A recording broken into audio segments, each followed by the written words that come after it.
Hello, my name is Elias Cantu Jr., and I am the president for our LULAC RGV Rainbow Council. From the Valley to Orlando, from San Antonio to Orlando, together we stand with you on the third anniversary.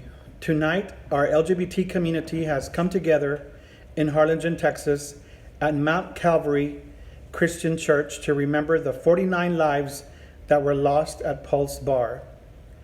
Tonight, I come to you from San Antonio, as I could not be in Harlingen due to my travels with work. But no matter where we find ourselves, know that Orlando is in our heart and in our memory. We will never forget. The 49 victims of the Orlando shooting came from different backgrounds. As listed in the Orlando Weekly, some were serving in the U.S. Army, such as Antonio Brown, 30 years old. Thank you for your service.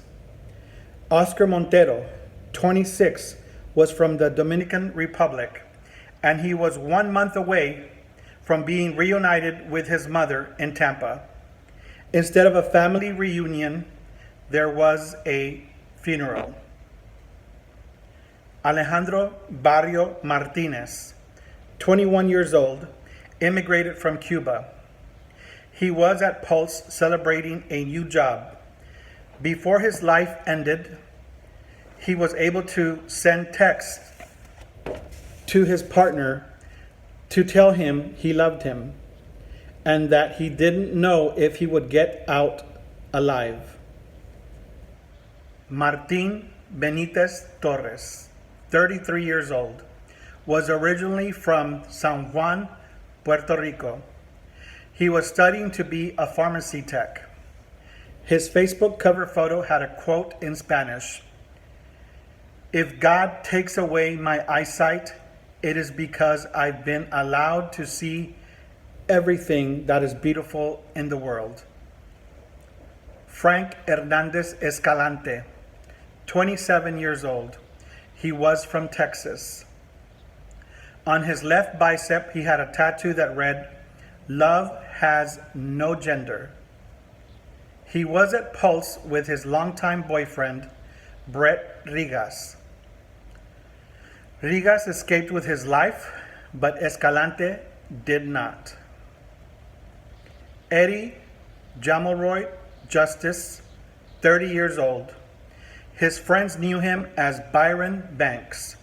He was an accountant. His mother was very proud of him.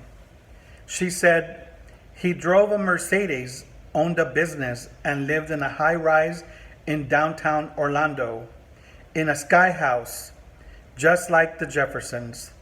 His final text message was, "Mommy, I love you." Brenda Marquez McCool, 49 years old. She was there dancing with her son, Isaiah Henderson. When the shooting started, she shielded her son with her body, like a lioness protecting her cub. Jean Carlos Nieves Rodriguez, 27 years old. He worked at McDonald's since he was 15 years old and had recently become the manager of a check cashing store. He had just purchased a home so he and his mother could live in a nicer place. His mother, Demarie Rodriguez, said, "I raised him by myself as his mom and his dad. I was there for him in his sadness and his happiness. We were always together." Again, there are many different stories that we can share about each one of the 49 victims that were at Pulse that evening. None of them knew that this night would end in such terror. What we do know is that they were there celebrating life and their accomplishments. They were there at a gay bar that they felt safe at. In the words of Brenda Marquez McCool, who lost her life shielding her son, she said, "They were at Pulse because Pulse was the place where she could spend time with her son, where he was his most authentic self. And it was beautiful.